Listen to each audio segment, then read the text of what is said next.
կյանքը ամեն տեսակ սցենար կարող է մատուցել։ Այսինքն անկախ նրանից ես հիմա ինչով եմ զբաղված, կամ հաջողակ եմ, հաջողակ չեմ, այդ ամեն ինչը հնարավոր է փոխվի մի օրվա ընթացքում։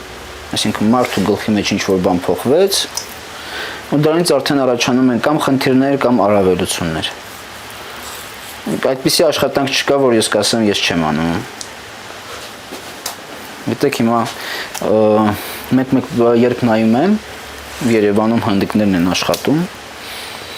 ինձ համար այդ ամեն ինչ այնքան տարօրինակ է, որովհետև ես տեսնում եմ, որ մենք ունենք բազմաթիվ երիտասարդներ, ովքեր որ ուղղակի խաղամալությամբ են տառապում։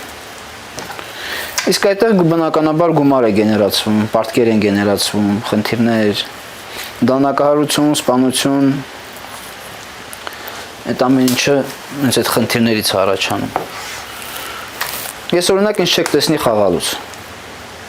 Եթե դուք ինձ տեսնեք խաղալուց, ինչ-որ օնլայն խաղեր, կազինոներ, կարող եք հաշվել, որ Ազատին տեսել եք համ թմրամոլի կարգավիճակում, համ հարբեցողի։ Այսինքն դա իմ շեմն է, դուք ինձ նման տեղեր տեսնել չեք կարող։ Չեմ